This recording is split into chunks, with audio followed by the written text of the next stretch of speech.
This is for people who have to start working at home who haven't worked at home before. My name is Jen Birch, and I have worked from home for 13 years. And my son is in your middle school, and I was interacting with the principal and just saying, hey, we love you guys, you teachers, and we're really so grateful for you. And I said, if there's anything I can do, if people want to hear some tips about working from home, or if there's something we can do to help, here's the first tip. Lock your dog out of the office. So what you just heard was my dog trying to come into my office door. So that's your number one tip. I have to set up a little rubber band around my office door right there. See it? You see the red rubber band? Because he always tries to bust in and then he goes out that door. He knows what direction of the door is. I love having my dog in my office, actually. And sometimes he'll make funny noises. And I'll have to tell the people on the virtual office space, like, that's my dog, that's not me. Anyway, let's get back to it. I was interacting via email with the principal of my son's middle school and just said, can I help? What can I do, please? And he said, gosh, if you could send a few tips on like setting up a remote workspace or 5 tips from working from home. So I'm going to share that, and I'm just going to share it with other people too. So one of the first tips I have is one of the best pieces of advice I got, and it has to do with shoes. But first, I'm going to say the bigger tip here for number 1 is your mindset. You know, you're at home, you're by yourself a lot of times. Well, in these days, we're with our children and spouses. But really, it's not like you have the social accountability of a workplace where, you know, somebody next, you know, like the bell rings and you're going to work. We'll have meetings and different things, but there's a lot of free time, and that can mess with your mind. So tip number 1 is keep a growth mindset rather than a fixed mindset. Really important right now. I know it seems like the world's never going to get back to normal. We're going to have a new normal, but our mindset is really important. So I do mindset work with myself all the time because I really want to have a good mindset, and I have to just kind of notice when is my mindset going a little cray-cray. Number 2, use timers. I just find this really helpful. Even if I'm on a virtual meeting, I'll set a timer for, like, if it's an hour meeting, I'll maybe teachers, you're pros at this. So you do this in your school probably all day long because you're a facilitator and a teacher. You have to manage the time.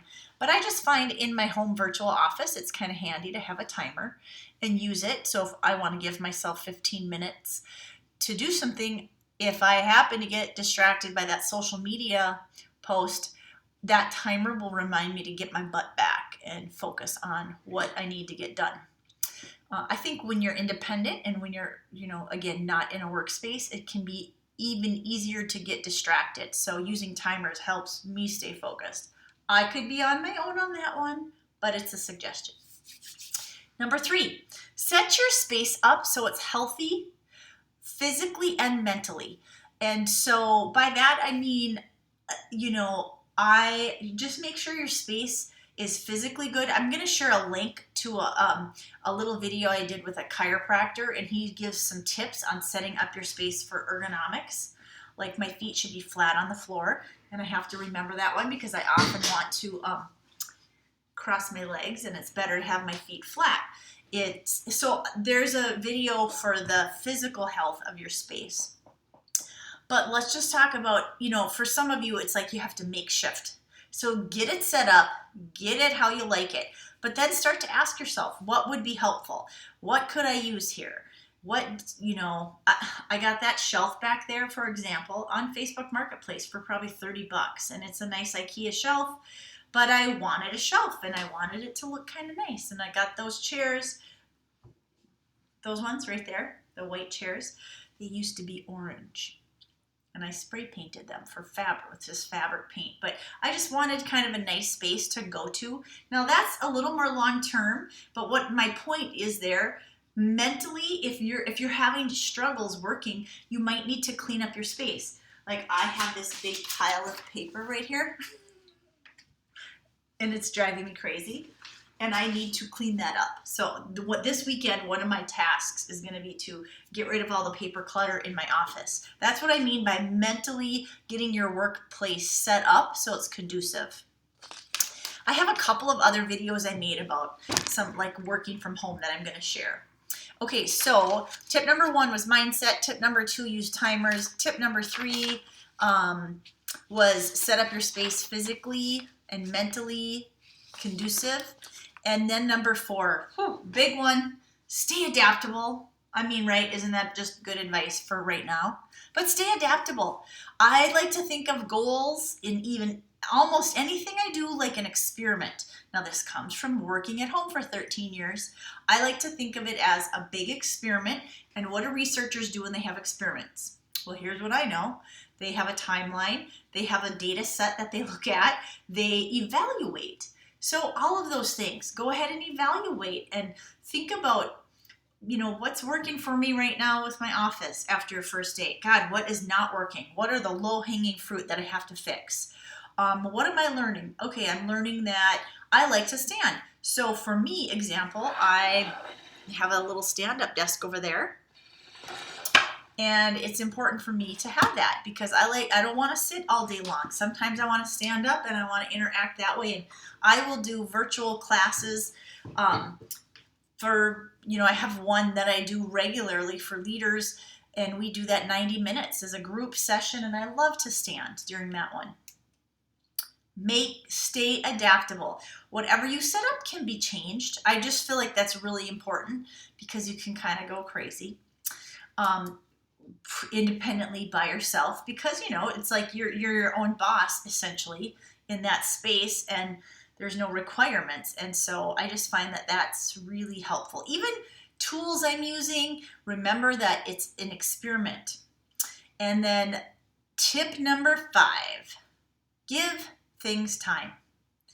Give it time. It's kind of like adaptable, but what I would say is like part of tip number 5 is resistance is natural. So you're going to identify all the things that you are uncomfortable, and it's going to drive you a little nutso. And homeostasis is natural. In any change that we do, there's going to be resistance. When our normal is interrupted, we have a response of like, or maybe you're really calm and you're like, oh, okay, namaste, I'm all good.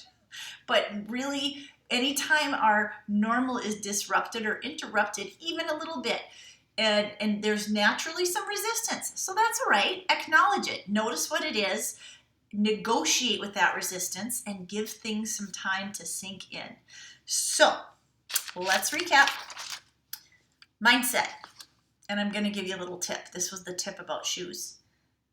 Every day I had a wonderful, sweet woman who I went to church with say to me when I was struggling with staying motivated, she said, Jen, just put your shoes on.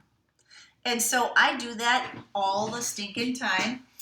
No matter what, I'm not one of those people that like sit in my pajamas and work from home. I just put my shoes on every day. And every day I get up, for a long time, my mindset was go put my shoes on. Okay, I know I digressed. That was a little sidebar story. Number 1 is mindset. Number 2, use timers. Stay focused. Number 3, set up your space so it's physically well and mentally well for you.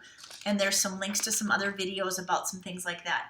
Number 4, it's an experiment. You're experimenting. Experiment with it this way, evaluate, and change as needed. Number 5, give things time to sink in and expect a little resistance.